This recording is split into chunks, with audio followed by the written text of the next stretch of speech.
show these suckers how to ball out here. Oh, man, let me get this together here. Oh, layup. Oh, no. Shot. Oh, three. Oh, it's like Brick City out here. Mid-range. Oh, my goodness. I can't buy a bucket out here. I missed the whole damn basket. Oh, my goodness. What's going on, man? My game is looking trash. Oh, here we go. Black Power Media shirt. Now we cooking. Tree. I'm taking all three of y'all with these right here. Between the legs. Oh, my goodness. Behind the back. Layup. Oh, did he just do a reverse? He is in beast mode out here. I ain't got to look. It's falling. Oh, my goodness. This guy is going 3, 2, 1. Kobe. Nice. Black Power Media, baby. Nice. Empower yourself. Go get you some of that Black Power Media gear right here, blackpowermedia.org. Yeah.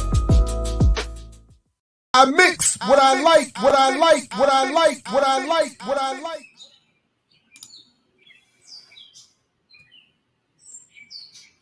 What's up, world? Welcome to another edition of I Mix What I Like right here, Black Power Media. I'm Jared Ball, joined by my main man, Geechee. Y'all, good morning to you, Geechee. How you doing this fine Friday morning, Freedom Friday?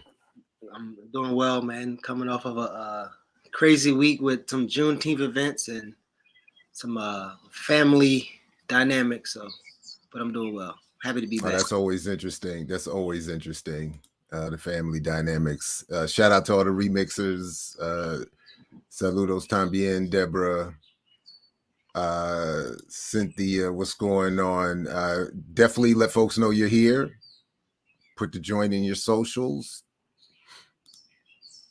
Be polite, like Math Hoffa says on his platform. Wipe your feet on the rug by clicking the like and share and all of that good stuff. Brother Diallo will be back with us at when his schedule permits, out there doing the family, not business, but family, just being with family. You got, not everybody has all the free time, just to be hanging out online all day and everything. Now, anyway, speaking of which, definitely come back today at 1:00 Eastern Standard Time. When I'll be joined by my good brother Eugene Perrier, and we're gonna have some fun watching Thomas Sowell talk about Karl Marx. So I'm looking forward to that. That's gonna be fantastic. And then I also get to shout out to Millennials Killing Capitalism. I'll be taping an interview with them later today, this morning as well. So I'm looking forward to that. Before we get started, anything you want to? Usually I wait till the end, but anything you want to let folks know off the top is coming up? Anything that they should be on the lookout for? No, not right now. We I know our think tank was talking about starting up our panels again. Like we normally do different panels around different topics that most people are interested in, and bring people from the left end so that we could kind of correct some of those conversations. So I know we'll be doing that pretty soon. So look forward to that. Right, and we're gonna be doing some of that this morning. Yeah. While you messing around. So real quick before we get to anything, there's I wanted to. So I was on Twitter complaining about the disappearance of content I had created for the Real News Network, and I'm not sure if I'm pronouncing the name correctly, but John Duda reached out. Shout out to him, who let me just make sure I got John Duda, I believe I'm pronouncing the name right, who reached out, and who is the current executive director of the Real News Network. Apparently he saw the tweets and wanted to let me know that was not his doing, and he's going to help me find some of the missing content. That was done under the old regime, and I said, I appreciate that, and so shout out to them. When hate is warranted, I'm here for it, but when praise is necessary, so that's good. So I appreciate that. I think some of the stuff that I did there is worth being unsuppressed or whatever has happened. So appreciate that. At one point, I thought the Real News in Baltimore was going to change the world, man. They was doing some it has some of y'all on there doing some solid work. So. Well, listen, for all the look, I have plenty more that I could say negatively, critically about my experience there. But I will say this: I always, one of the reasons why I was always interested. First of all, my time there again was more about struggles within the School of Journalism at Morgan State, as it was about wanting to be at the Real News. That was my sabbatical, was working at the Real News for a little more than a year.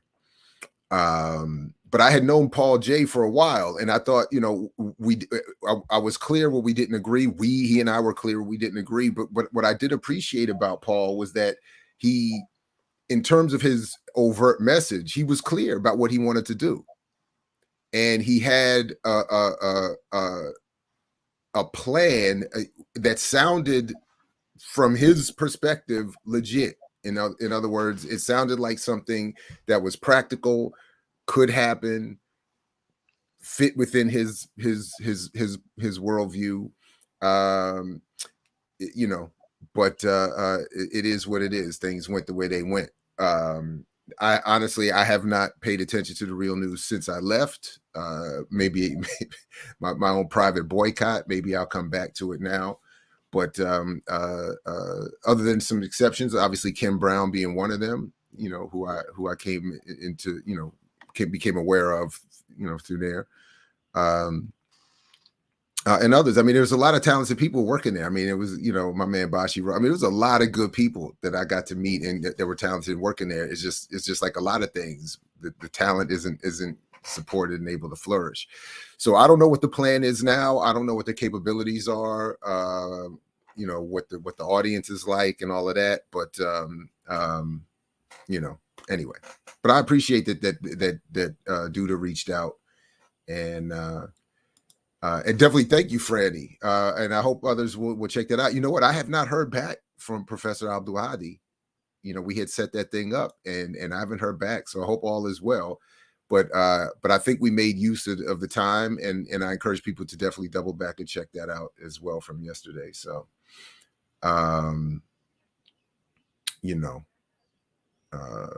yeah. Okay. So before we move on to some of the other sort of topic of the day, I did want to check in on this story that I missed from the other day. Again, as much as I complain about the supposed alternative, often white left, and what they don't do about political prisoners, The Intercept has done some coverage, certainly in Mutulu and other cases lately. And then this piece came out with some important and unfortunate updates. I mean, it's just a complete mess. Again, I can't help but saying that a lot of the white left that now find it comfortable to criticize The Intercept for what it won't do, they themselves won't even do this in terms of the coverage of political prisoners. So I again have to show some appreciation for Natasha Leonard and The Intercept here. But just quickly, will a judge force cancer-stricken Black elder Mutulu Shakur to die behind bars? And that certainly seems to be what the goal is. When Mutulu Shakur applied for compassionate release in 2020, the presiding judge told the Black Liberation elder that he was not close enough to death. At the time, Shakur was 70 and had spent nearly half of his life in federal prison, where a moribund parole system created interminable barriers for his release. By the way, I've linked this and much else we'll be working from this morning in the show notes, so folks can read this in more closely in its entirety at their leisure. Anyway, as such, according to the then 90-year-old judge, Charles Haight Jr., I hope I'm pronouncing that right because that seems appropriate, puns intended and whatnot. The very same judge who had sentenced Shakur to prison over 3 decades before, the respected and beloved elder who posed zero risk to society and held an impeccable institutional record, was not eligible for compassion. 2 years later, Haight is still alive and astoundingly on the bench. Shakur, meanwhile, is on the very edge of death, cancer disabling his every bodily capacity. Bureau of Prisons contracted doctors have given him less than 6 months. The prison chaplain has advised his family members to come very soon to say their final goodbyes. Shakur may not even be able to recognize them. According to reports from prison staff, he is hallucinating, confused, at times unintelligible, needs assistance with all so-called activities of daily living, and is frequently incontinent. The details of his condition were revealed by medical professionals and Shakur's family members in an emergency motion for compassionate release, which was filed by his lawyers on Sunday. Shakur weighs 125 pounds and is unable to get out of bed. He's too immune compromised to see visitors. But this line stuck out to me more than any in this piece here. The question is now simply whether the federal punishment system will, against its own purported standards, force a dying man to expire behind bars out of ideological intransigence. And that's the phrase here, because I know as others have pointed out for a long time,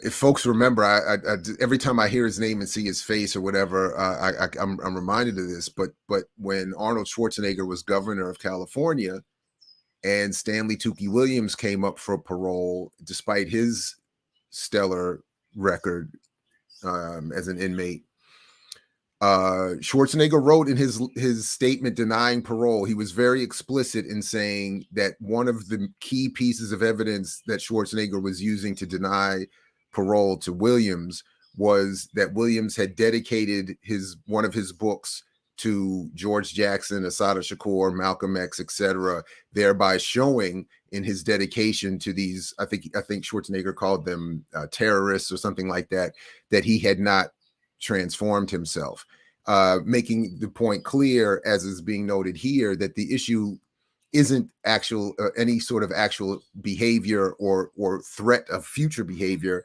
It's the intransigence of ideology that becomes the threat, that the very promotion of certain sets of ideas makes people the threat beyond anything that they've been accused of doing or could potentially do going forward. Anyway, just wrapping up here, Shakur was a member of the Black nationalist organization Republic of New Africa, which worked closely with the Black Panther Party members and New Left activists. He was convicted of racketeering conspiracy charges alongside several Black liberationists and leftist allies for his involvement in the 1981 robbery of an armored truck, during which a guard and 2 police officers were killed. He was also convicted for aiding in the prison escape of Assata Shakur. He has taken responsibility for his crimes and repeatedly expressed remorse for the lives lost and pain caused. All of his co-defendants have been released or have died. Co-defendant Marilyn Buck, who was convicted on the same charges as Shakur, was granted compassionate release by the Bureau of Prisons on July 15, 2010.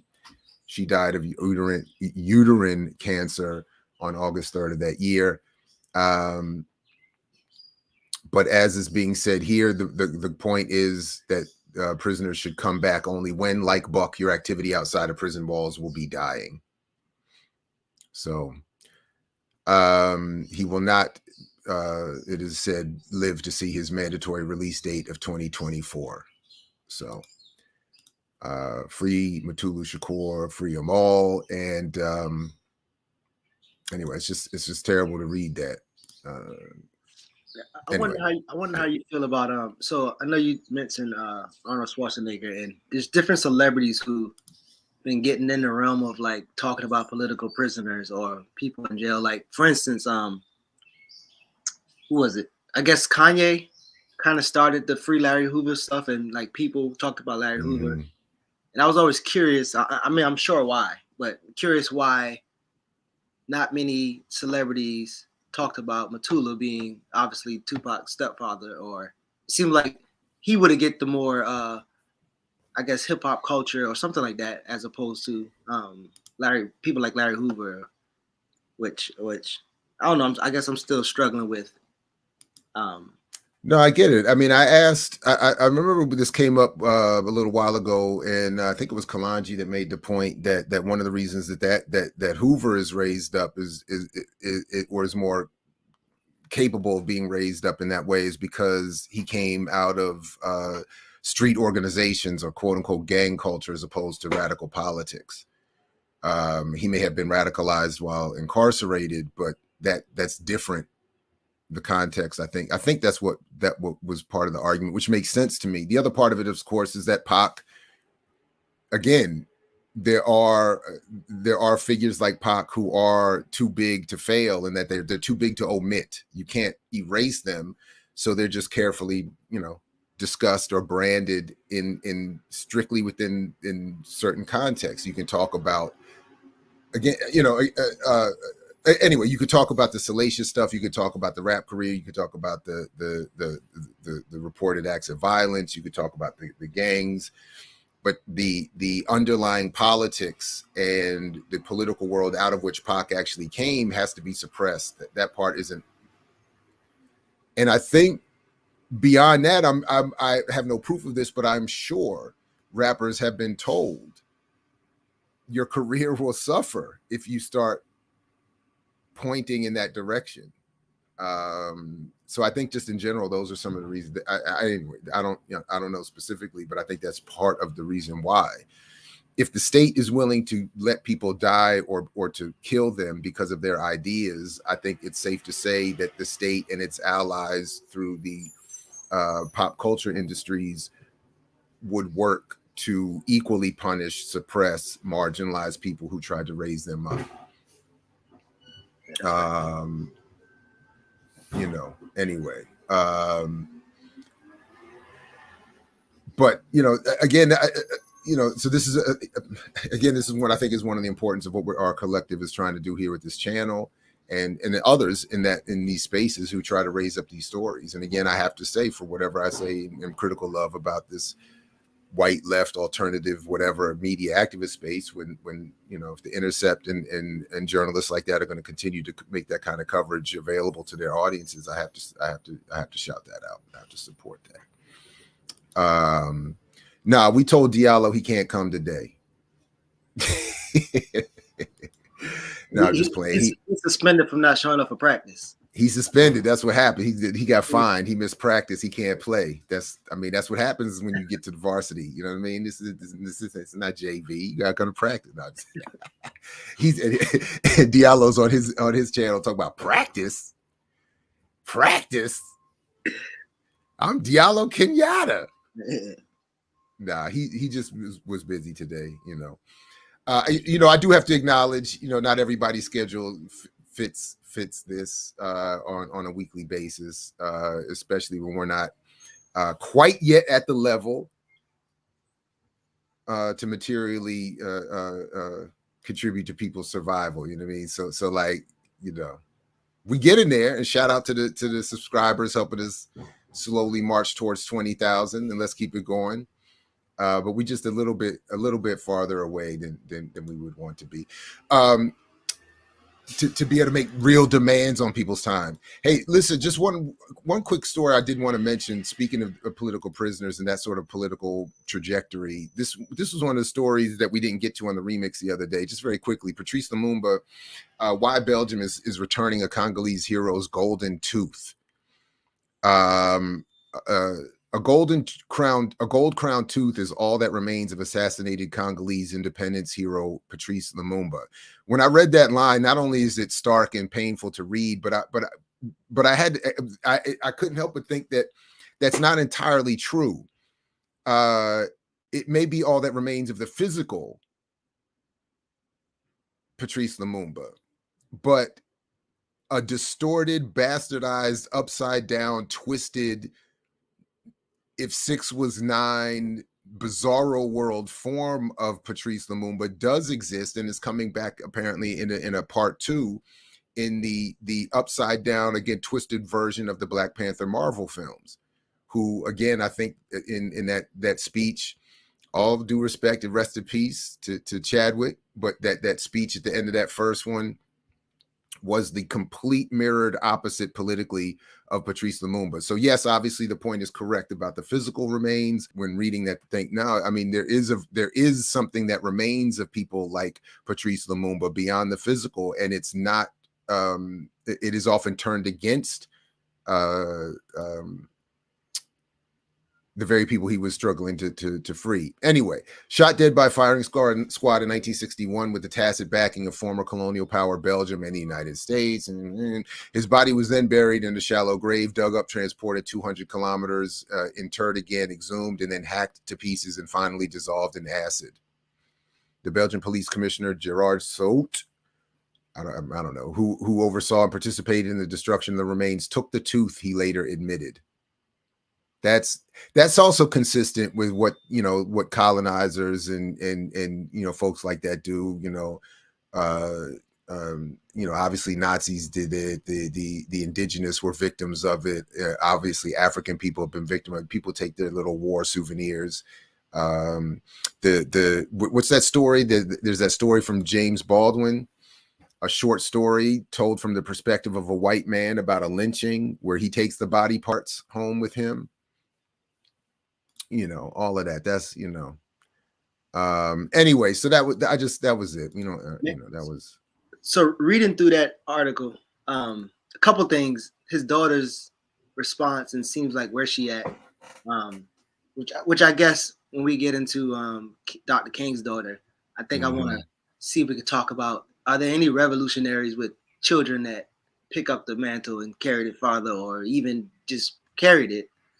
And then I'm thinking about like the role of like African spirituality, metaphysics, religion, or whatever in these things. Like they talked about they was gonna, you know, take the tooth and carry it around the country before burying it at the Capitol. And again, I'm sure in an article like that, we're not going to talk about his politics. We're not going to talk about different things like that. So sometimes without trying to be Diallo or pessimistic about like spirituality, metaphysics, these things, but at some point, I feel like we kind of avoid conversations to where to measure how effective some of these things are. Like, how effective is it to do like different, whatever spirituality, whatever spiritual practice, whatever religious thing, like how impactful is it on, you know, political organization, political power, action? I hear you. I mean, but as I'm hearing you, I mean, I can hate on the immaterial all day, and I'm happy to do that. But even my materialism hasn't been sufficient in addressing the problem. So if I understand the point you're raising, I mean, I think we all, on all sides of the material boundary, the spiritual world, the material world, we all need to step up our game. Nothing has been sufficient. Nothing is working. You know, like we need more of everything. You know, and again, shout out to S.E. Ramu, who has been, you know, over the years always kind of reminding me of the weaponized, militarized version of Ma'at, that there is a military component to spiritual and cultural practice, and that's where we start to see, from me, that full overlap, that Venn diagram or whatever. So yeah, I don't know. I mean, I don't know. But by the way, you know, I was just also thinking like we there was also this ongoing issue with the remains of the moved children at the Pennsylvania Museum, Skull and Bones Society. You know, the claim is that they have Geronimo's skull as part of their rituals, whatever nonsense. So I mean, you know, from their perspective, they're bringing all of their spiritual, you know, religious, immaterial nonsense to the game, to complement their material conquering of the planet. So I think, you know, we might need a little bit of that too. Yeah. I mean, I get it, but you know, so for instance, I think one of the things somebody brought to my attention about like how they're honoring their ancestors, including putting them on currency and statues and all these other things, they're all kind of invoking the name.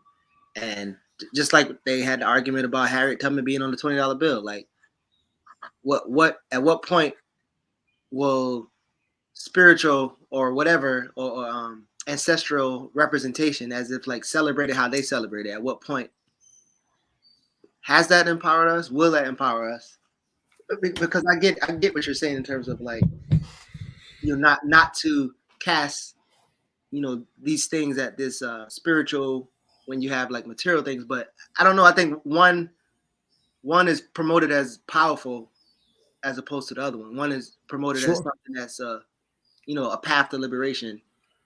Well, everything is. I mean, the material side is as well. I mean, you know, scientific socialism is promoted as a pathway. I mean, certainly these are promoted as pathways, and that's why I'm just simply saying, whatever we think our path is or our paths are, all have to be more militant and more organized and more aggressive, because none of them are. Clearly, we're not winning. It's like you know, it's like whatever we're doing, whatever side we're on or whatever, is losing. You know, how our approach is not working.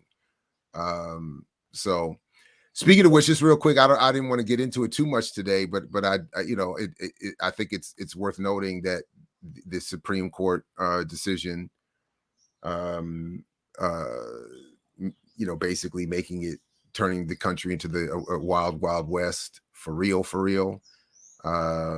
suppressing, you know, making it unnecessary to making it legal to have concealed weapons or to have weapons just out, you know, just, you know,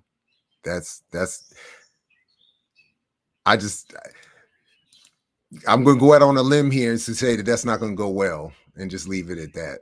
You know, I just don't think that's going to go well. But anyway, all right, let's get into a couple things here. Let's get into this, because this is actually going to take, I think, longer than, you know, we were talking about. Do we have, you know, enough for today? And I'm wondering, I don't think we have enough time for today at this point. Let me start here before we get to the specifics of what Bernice King is doing. I want to bring up some of the latest news regarding the space that she is now entering.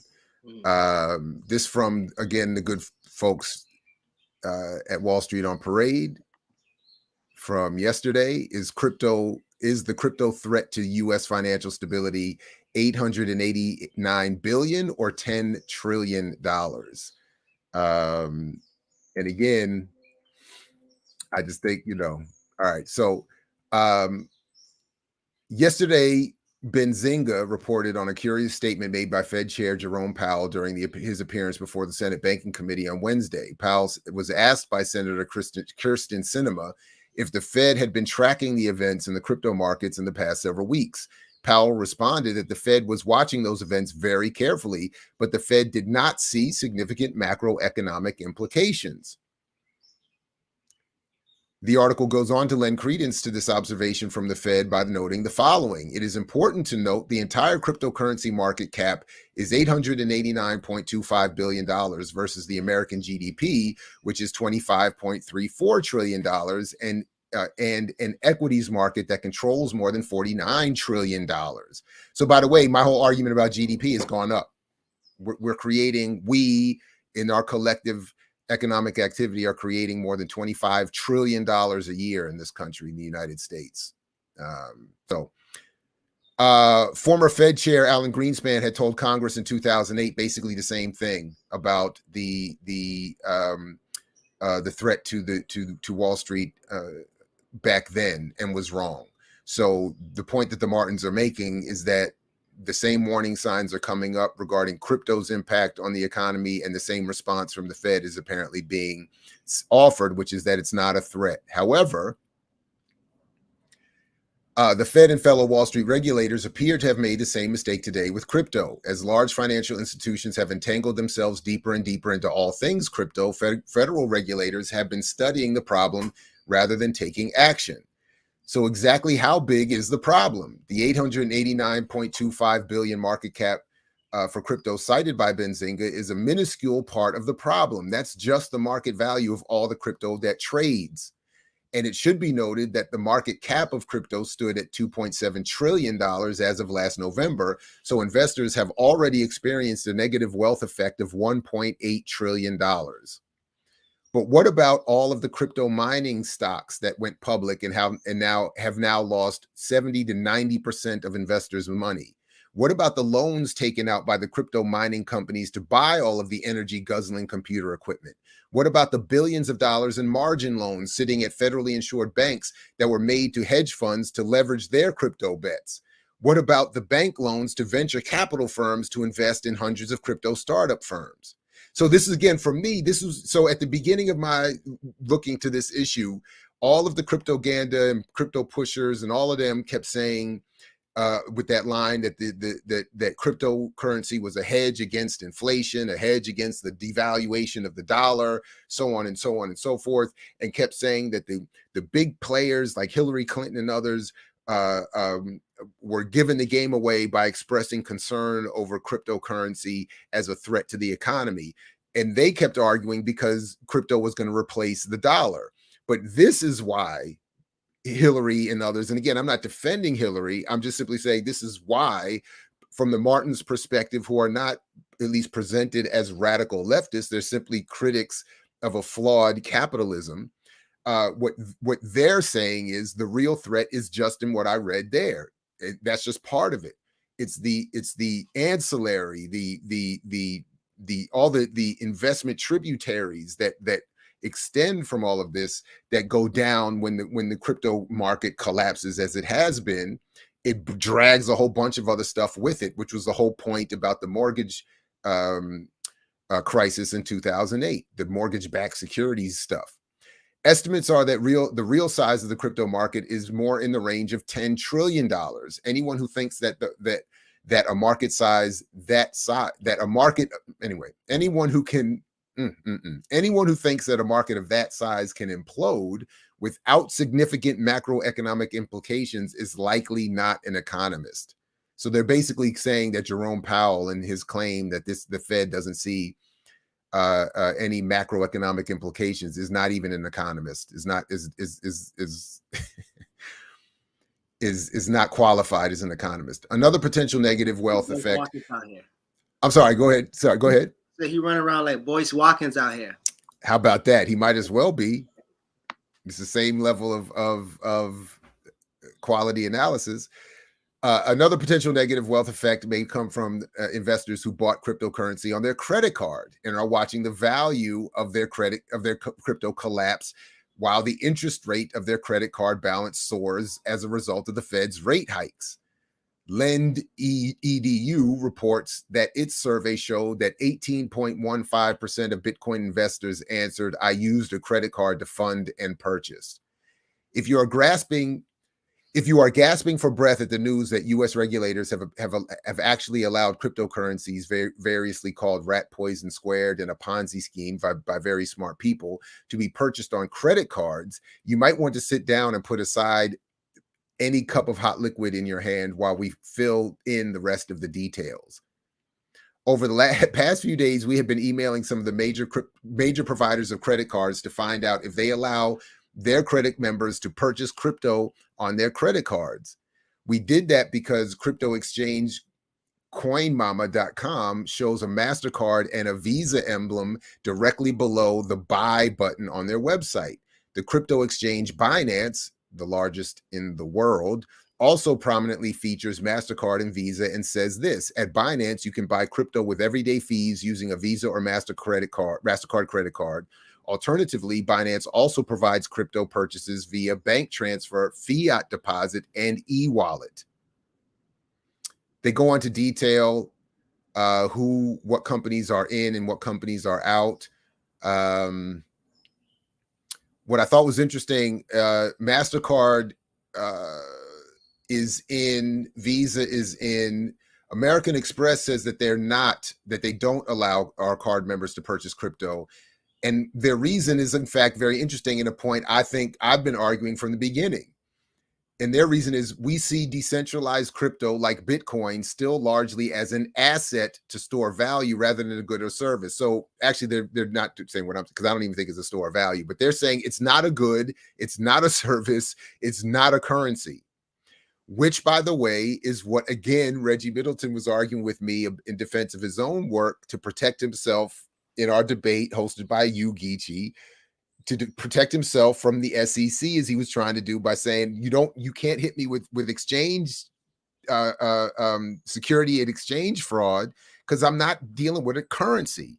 My very token is a token which allows you to access my goods and services, but it is not a currency.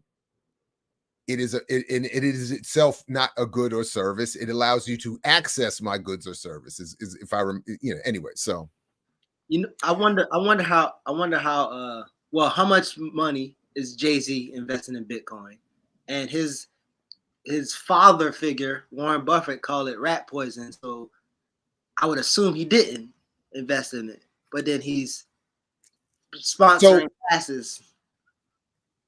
But if you are being paid to front classes and projects for your projects, you don't need to be invested in the coin itself.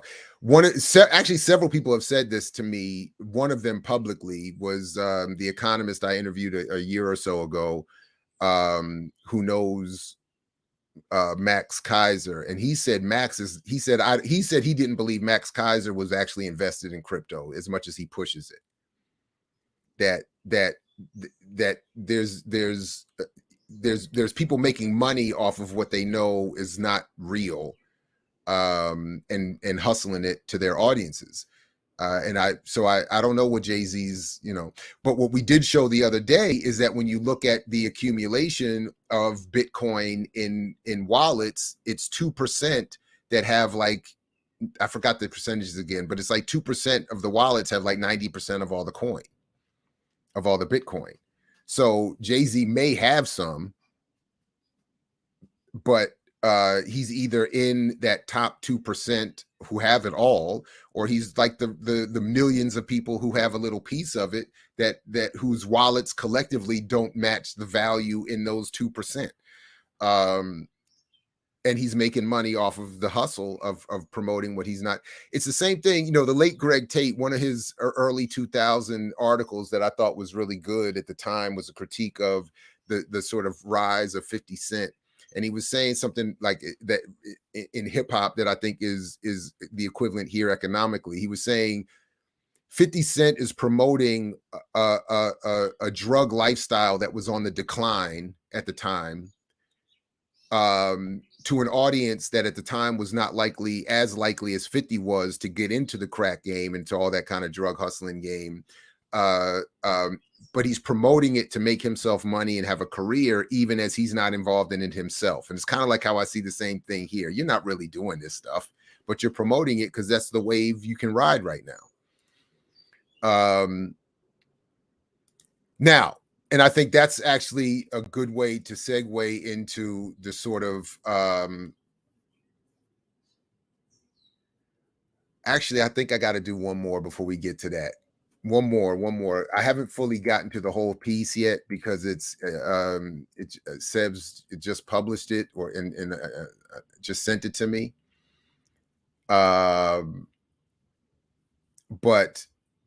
so I'll probably come back to this another time, and maybe we'll get her to come back on and talk about it herself, or maybe she'll get into it more on her own doom and gloom show platform.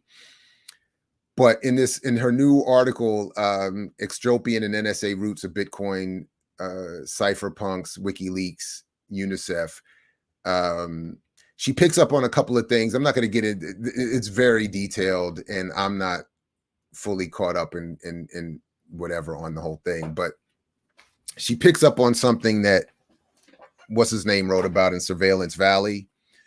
That all the WikiLeaks and the Tor network and all this stuff that has been promoted as, and now Bitcoin that has been promoted as the alternative and revolutionary, have all had these NSA links to them from the beginning.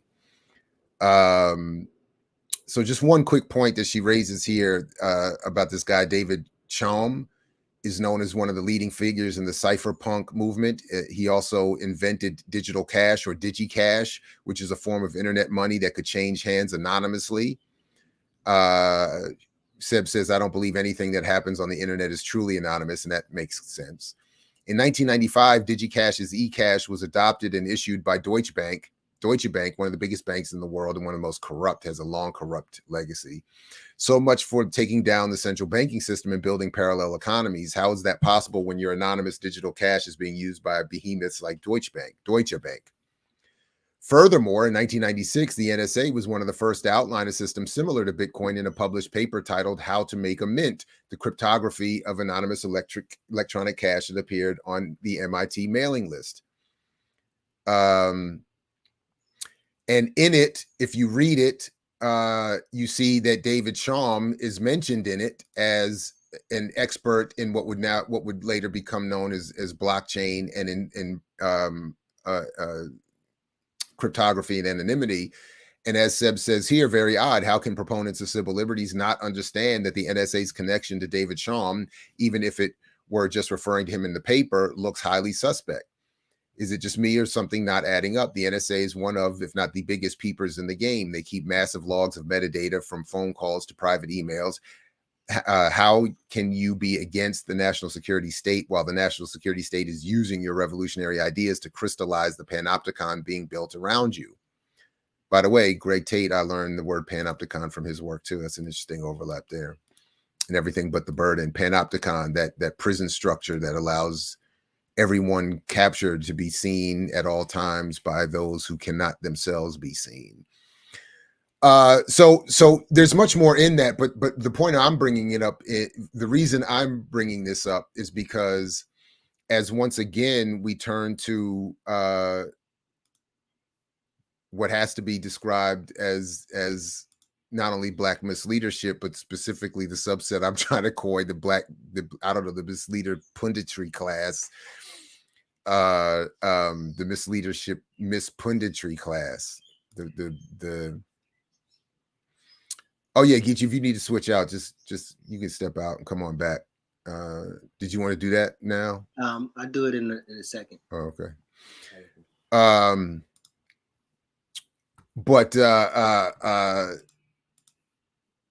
Who sent this to me? Did Erica? I think Erica. I think I'll just credit Erica with this. I think Sister Erica sent this to me. One half of Brokish Crew. Ready Life, Black-owned FinTech aimed at economic empowerment, celebrates launch, announces sponsorship of Denny's Orange Blossom Classic. FinTech will make it possible for disadvantaged consumers to qualify for mortgages after paying rent on mobile banking platform. Ready Life co-founders Ashley D. Bell and Dr. Bernice King are the co-founders of this new business, the point of which, the goal of which is, as it said there, to help the disadvantaged. How can I get this to, yeah, all right. To get the disadvantaged into mortgages. Ready Life, a new digital banking and payment processing platform designed to make first-time home purchases and small business growth possible for Black consumers, announced Tuesday it would be presenting sponsor of this year's Denny's Orange. It would be the presenting sponsor of this year's Denny's Orange Blossom Classic, a 4-day celebration of historically Black colleges and universities. As a Black-owned FinTech, our mission is deeply personal. Ready Life is a financial services solution built on technology of the future to address a problem as old as the country itself, the struggle of Black families to build real generational wealth. Ashley D. Bell, founder and CEO of Ready Life, said, "We're going to make it possible for families to buy their first home, no matter their credit, and for small businesses to scale their operations, no matter their zip code." So just off the top, we're going to get you to buy your first home, no matter your credit. So this to me sounds, I don't know, it reads like more prime lending, subprime lending, I should say, to get people into homes that they cannot afford. So it's not helping them increase their income. It's not helping them unionize. It's not helping them democratize the workplace. It's not helping them get a better livable wage, working wage, whatever. None of that is happening. It's to get them into the home, no matter their credit. It's that doesn't, and for small businesses to scale their operations, no matter their zip code, that doesn't even make sense to me. Look, when I read this article, man, I told you earlier, I was looking at all of these Jet magazines and Ebony magazines, cleaning up Pop's house, and it sounded like the writers of this magazine is writing this article, especially when they said this crazy shit as his daughter, an activist from Atlanta, Bernice King, continuing his work through the new digital banking, like continuing his work, like last night or the other day, I was gonna ask my grandma, who's like 80 or I don't know, 80 something, like, what do you know Martin Luther King? What was he doing? Like, what was he fighting for? Because I'm pretty sure if you ask majority of people that, they wouldn't be able to answer that question. And for them to say that he would have been out here teaching financial literacy is violence, I think. You know what? I actually like the way you put that. I did want to pull up one of the other stories that where that exact statement was said, just so because I did want us to get to that point, and I'm glad you raised it. So in this version of the story, that is Dr. King's daughter, Bernice King. Dr. Bernice King, activist and Atlanta native Bernice King, is continuing his work through a digital banking and payment processing company called Ready Life, which will launch on Labor Day. That's even more abusive. That Labor Day is being honored by getting working and poor people, quote unquote, help through digital banking and payment processing. But where did it go? Where did it go? Oh, right, there it is. That half a century after his assassination, his vision has not been fully realized. His daughter, activist and Atlanta native Bernice King, is continuing his work through, right. That's what I did read that. Okay, sorry. I just wanted to highlight that point, that the argument, and this is sort of the point that gets me activated, that the claim is that they're continuing the work of Dr. King. They're continuing the work of the Black liberation struggle, the freedom struggle, through these platforms. So then they come back and they read off these unequal conditions. They start with some basic facts about the unequal conditions Black people suffer, but then come back to propose that this can be addressed through these kinds of efforts. But it gets better, and it's not that deep. I mean, it's just one or two more clicks, because I was like, well, who is Ashley Bell? Listen, why are you going into Ashley Bell, son? Listen, before you go into Ashley Bell, like, well, I think, oh shit, I think I've seen this person before, but that's him. Yeah, I'm familiar with his face, but at the end, when he was talking about once generational wealth is built through home ownership, right, or hopes that will spur more entrepreneurship in the Black community. Like, one, there's so much research, and you guys did some research about the entrepreneurship stuff, but there's so much research and facts and science and data out there that proves that none of this shit is legitimate, but he's literally pretty much selling hope on the idea of something he have no damn clue about. Well, so this is where I always get a little hung up. I'm not entirely sure where that line is between honest ignorance and malicious hustling. So I try not to that's why I try to just keep the judgment based on what they're doing publicly. I don't know what they think they know, or what I can't judge that. I can't prove that. Right. But to your point, it is whether it's honest or not, the ignorance is really at this stage and at this point inexcusable, because to your point, there has been so much research on this question going back literally a century or more, at least. where people have been arguing the question of the efficacy of Black capitalism and entrepreneurialism to address the concerns of the Black community. And overwhelmingly, all honest assessments are that it don't work. And whether, and again, what I really appreciated about Marisa Baradaran's work, and in particular, is the overview of so-called establishment, mainstream, highly touted academic, intellectual Black economists who have all concluded the same thing, right along line with the radical leftists, Marxists, African-centered, who were all saying this system don't work. Everybody's been concluding this. There is no pathway to parity through investment, through business, through banking. It's just not there. So all that this is, and this is ultimately my own argument about buying power or cryptoganda, is that all of it's here just to rebrand those old arguments for new generations to be confused. So that's why when I looked in just up a little bit about who Ashley Bell is, he was a former Trump administration advocate working around the Paycheck Protection Program and Opportunity Zone Initiative. That's one thing we can say of him. So I'm like, wait a minute. It's not even mainstream politics, but it's conservative right-wing mainstream politics is where this guy's. So again, and even aside from assessing those politics on their own, these are the politics that are being linked up with Dr. Bernice King and being associated with extending the work of her father. All right, so just a little bit more. Ashley Bell is an American attorney, political advisor, and government official serving as regional administrator of the Small Business Administration.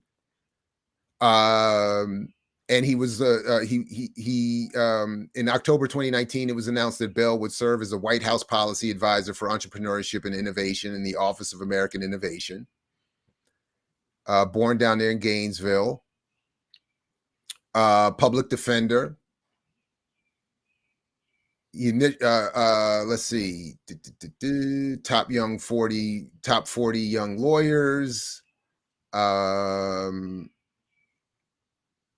He was previously a Democrat, but Bell left the party to become a Republican in 2010. From 2011 to 2012, he was a senior surrogate for the Newt Gingrich 2012 presidential campaign. Newt Gingrich, wow. He was appointed special advisor to Mitt Romney and Senator and co-chaired Blacks for Romney with U.S. Senator Tim Scott. Bell was a senior surrogate for Jack Kingston's Senate campaign and national chair of the Rand Paul 2016 presidential campaign.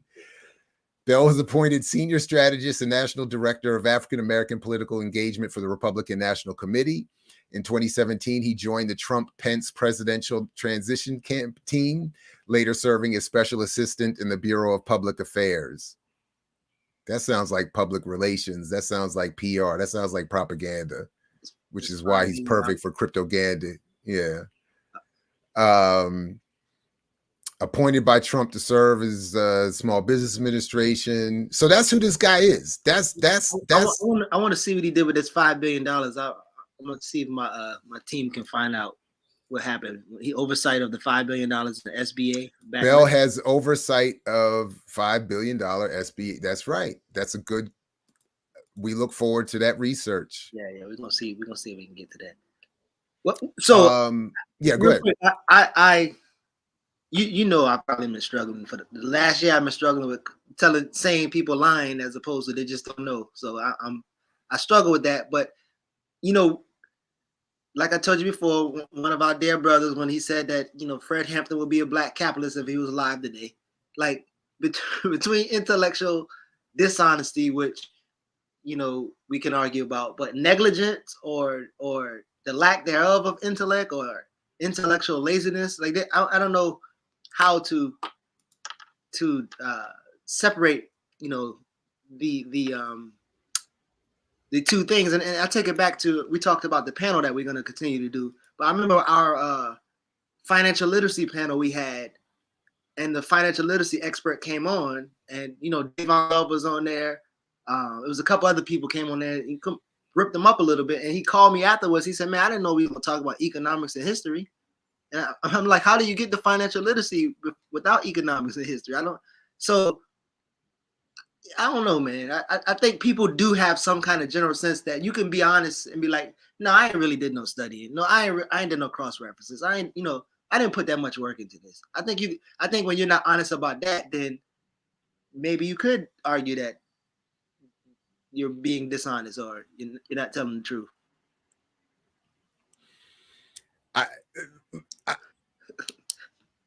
Look, I don't know. I think that what I am comfortable in saying is just what we've been saying, that the historical record is pretty clear that both Black capitalism doesn't work, and it is the preferred promoted method encouraged by the state and its corporate representatives for Black people's for Black people to address persistent inequality.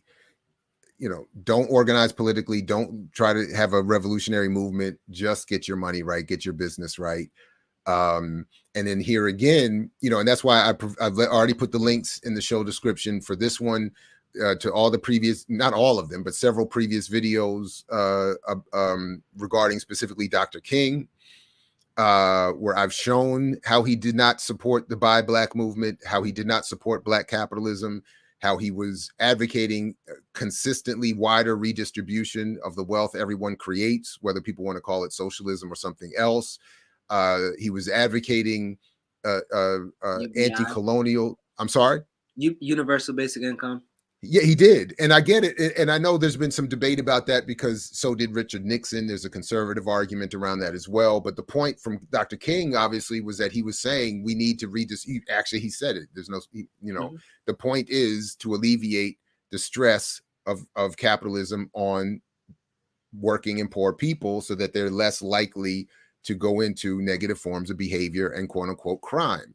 But again, so when people like Maggie Anderson and now his own daughter want to come back with these sort of the technology and blockchain and FinTech are going to save us, and we're going to get you in a home, and that's the pathway to equality through more. I mean, all that they're doing is everything that totally disrespects, and I like the way you put it, is violently aggressing upon the analysis and the work of Dr. King, who explicitly said the opposite was necessary. So the only other thing I would say, to the point I didn't finish a second ago, is that there is more money, there's more safety and social political acceptance in taking those positions than in taking the ones advocated, for instance, on this show. So I get it. I get it. And as we've also talked about before here, the King family, his children, have had a lot of struggle with themselves, with each other, and with the broader world in maintaining control over their father's image, literally in terms of copyright and also in terms of political substance. And they've not made the decisions he made. And I get that also. They are themselves traumatized. So I don't know. So I just wanted to, I was just very happy to want to bring these points out in connection this morning. And look, I don't want to put too much work on you, but because of Gerald Horne's doing that book on Texas, and because of this thing, I think you should do, when you're doing the myth of the new the second edition of Myth of Black Buying Power, Atlanta. I don't know if you're focusing on Atlanta, but I think Atlanta will be an interesting case too.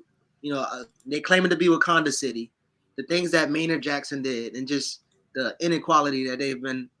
I think Miami replaced them as the number one. I think Miami replaced them as the largest city of wealth inequality. I'm not sure. I was looking at something, but they've been up there for a while, and they're still number two if Miami did replace them. So I think it will be interesting to see how this concept of like when Jesus said, "I own half Atlanta," and then they look up his stuff, he got two small buildings in Atlanta. So this idea of like people in Atlanta, black people in Atlanta got more money than they really do is crazy. So no, nobody had. I mean, again, you know, there is no money. There's no real money in the black community collectively. So and I you know, I remember when a couple months ago we were looking at some of those graphs that were showing that there's the same level of inequality within each racial group. So it's largely it's just that whites, of course, have more to work with overall. But so when you have a black community that is already suppressed in its overall accumulation of wealth, and then has the same level of inequality, where basically the top 20 have 80% of everything. Everything else is like the Martins were reporting. It's people buying their crypto on credit cards. That's just. I actually, when I read that, I was kind of shocked. Well, I guess I didn't think about doing that, but then when you think about all the ways that they tell us to build wealth, it's normally us getting loans, whether it be housing, education, whatever. So I thought that was pretty ironic, and I was actually drinking. I wasn't drinking something hot, but when I was drinking something, I put my drink down. I said, "Wait 1 second," like. Because I mean, I guess I just didn't figure out, and I thought about the gentleman of crypto, and I thought about Earn Your Leisure, especially when they had that one guy on there was pretty much teaching the audience to commit fraud. Yeah. But I'm pretty sure people out there are probably selling the idea of getting PPP loans, using credit cards, and buying Bitcoin, and then doing something crazy with it. So. Well, they were doing, I mean, you know, and I saw JT, the Pocket Watcher, call them out on this. Yeah. I mean, the Earn Your Leisure crew, they were telling people to lie, to fraudulently take a loan for a car, get a $30,000 bank loan for a car, and then use that to buy crypto or do something else. Or to buy like a cheaper car, and the rest of it was something crazy. I can't even remember, but Pocket Watcher called them out and was saying this is fraud. And then they rolled up on him in his vacation in LA. I saw that video too, which was kind of funny. They, you know, because he's short and kind of thick, and they rolled up and he's looking up at them. They, you know, anyway, it was, but they apparently, and he said to them in their face, "You're encouraging people to commit fraud. Like, I'm not hating on you. You just." Anyway, but I don't know. So look, man, we're only an hour in, and we did get through everything I had. So maybe we can just wrap early, unless there was something else you wanted to get to. I thought it would take more time than it did, but apparently that was really all I had this morning. Okay. No, we can definitely wrap early, because so I mean, the last thing was just, you know, like I said, so my stepfather was, I guess, so I've been having a bunch of losses the last 2 months, and then my stepfather was one, and so the house is upside down, so we literally have to, like, you know, sell a house, but we clean out the house. And then, like I said, when I ran up on I remember the Jet magazines, because I don't know if you want to act shy in front of the camera, but we only did Jet for the Beauty of the Week. Like, that's the first page you went to, was the Beauty of the Week, and not knowing that they was performing violence on our minds, but I started reading through some of these things, man. I'm like, man, this is crazy. Like, from they talked about the Black Wall Street, one of the rich people in Black Wall Street, how he was claiming, like, I tried to stop the riot. I even went to talk to the black people and convince them not to do anything. And I'm thinking, like, well, if the black people don't do anything, that woman's son is gonna get murdered by the white mob. So, like. So he was trying to absolve himself from criminal charges and stuff like that. But I mean, the whole damn book, I mean, I haven't read one good thing in any of the books so far. I was like flipping through. And then I started thinking about, okay, John Johnson, like you've covered, had this big role in convincing us we have more money than we really do. And it's nostalgic that these magazines in this house that we have to sell, Any insurance money that we get from life insurance, like studies show, Black wealth is depleted. All your family members need money, so you're gonna have to try to take care of them. Not only that, like in the house, there's like a whole bunch of lotto tickets. I'm like, so it's like, and the majority of people, not majority, a lot of people are house poor, even if they do have house. So I don't know. I guess I was just this weekend like having these spaces, and I even try to create a lunch and learn with my grandmother and her sisters and my mother. But when my mother don't like to talk about none of this stuff. She like to skip with. So I'd be like, all right, we having a lunch and learn. Let's talk about this. And only one aunt was listening. The rest of them was trying to get away from the conversation. So, yeah, it's been a, I guess, nostalgic, but also frustrating weekend. And then also to see how people intently maintain ignorance, right? Again, go back into this, lying or not knowing. But some people do a lot of work not to know. And so what do you call them then? So, yeah, that's what I was thinking. Listen, I think in general, we have an imposed problem, many of them, obviously, but one of them is that we don't want to talk about our money at all with family or friends. And we're often discouraged, we don't want to talk about how much we make. We don't want people to know how broke we are. Everything looks good on Instagram. Everybody's chilling on Twitter, but it's obviously not what life is really like. And I also think, honestly, I think one of the reasons that all of this propaganda works so well is that people are afraid on some level of what we know the struggle really will entail. So it is easier, consciously or not, it's just easier for us to try to avoid that confrontation. So if we can tell each other, look, I just got to save better. I just got to work harder. I just got to, get lucky with that number. Right. I took my daughter to the doctor yesterday, and the sister running the check-in was reading the alignment of numbers. You got to fill out all the forms, you fill all the birth dates and all this stuff. She's reading the alignment of numbers. She's like, oh, that should be a number. We got to play that number. I bet that number's all bought up today already. And I was just sitting there thinking, yeah, this is how prevalent it is. Like everybody's thinking about that, it's easier to say, I just got to play the right number.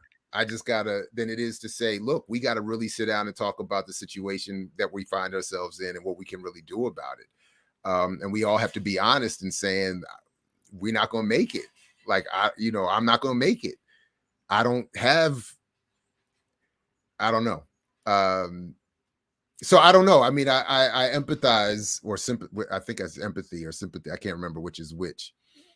But whatever it is, I feel what you're saying, and it all sucks to have to not only deal with the passing of loved ones, but then all the financial nonsense that we're left with on top of it. So thanks for the super chat, McYagermeister. You should check out Seal Briggs' work about Tulsa and who fired the first shots. Right on. Well, one of the things, and I think we were actually thinking of dealing with a recent interview on my beloved WPFW with Gerald Horn and Greg Carr about Tulsa, is that, again, as much as I would like to learn more about some of these details and whatnot, what I think Two Black and Black Myths podcast, and to a lesser extent myself, have been important in pointing out, is that that's not what the ultimate point and issue was. The physical violence, the physical conflict was ultimately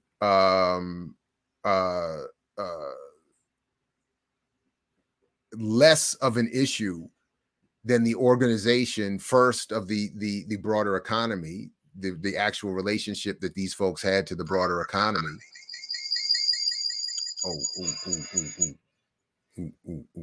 My bad. But that is most of them, poor and working on as a subset of the white Oklahoma oil economy.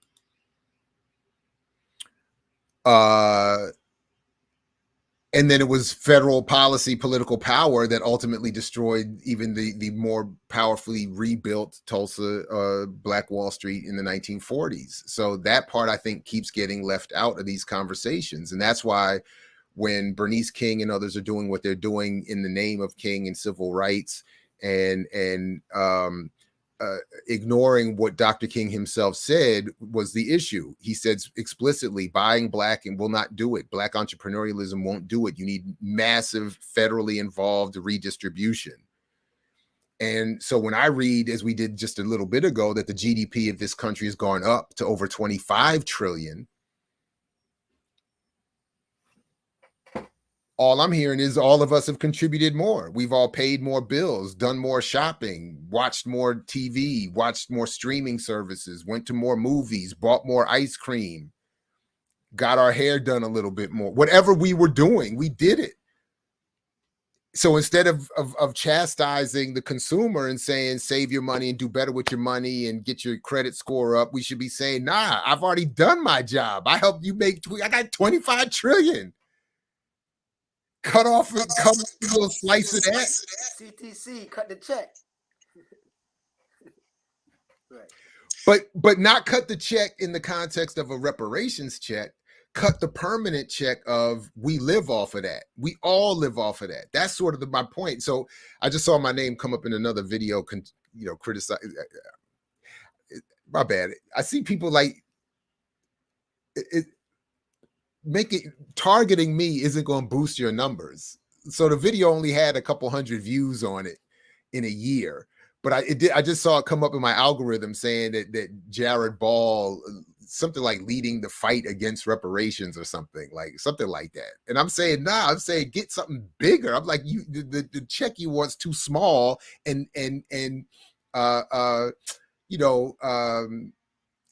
illusory, transitory. It's not permanent. I'm saying 25 trillion a year is where we should be working off of, as opposed to a one-time payment or whatever. Anyway, but whatever. So anyway, that's it though. That's it.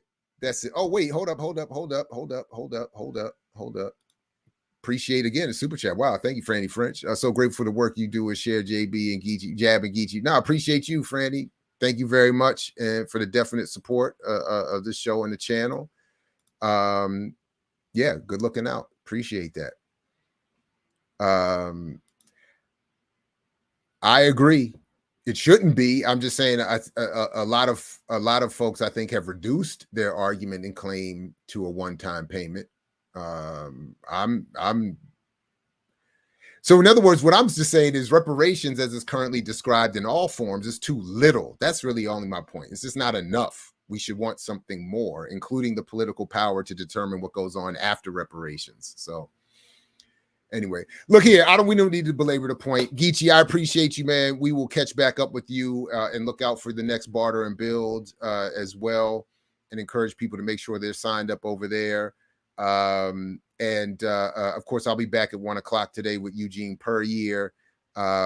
Please make sure the bell is selected so you don't miss. I think Jackie Lukman, I don't know if she's doing a power lunch today. I don't know if she's got, I don't know what Lukman Nation tonight. I'm not sure what's going on, but make sure the bell is selected. Warrior class tomorrow, Sundays on Sunday with the ear doctor, and I'll be back again on Monday.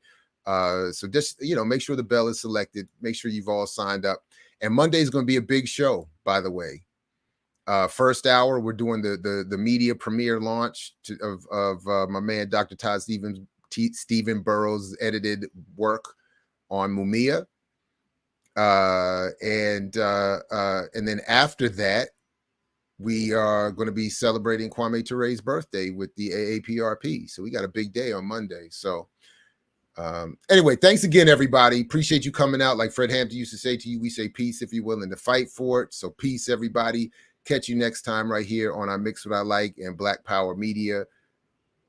Peace, everybody. I mix what I like, what I like, what I like, what I like, what I like. Let me show these suckers how to ball out here. Oh, man, let me get this together here. Oh, layup. Oh, no. Shot. Oh, three. Oh, it's like Brick City out here. Mid-range. Oh, my goodness. I can't buy a bucket out here. missed the whole damn basket. Oh my goodness, what's going on, man? My game is looking trash. Oh, here we go. Black Power Media shirt. Now we cooking. Tree. I'm taking on 3 of y'all with these right here. Between the legs. Oh my goodness, behind the back. Layup. Oh, did he just do a reverse? He is in beast mode out here. I ain't gotta look, it's falling. Oh my goodness, this guy is going 3, 2, 1. Kobe. Nice. Black Power Media, baby. Nice. Empower yourself. Go get you some of that Black Power Media again. Right here, blackpowermedia.org. Yeah.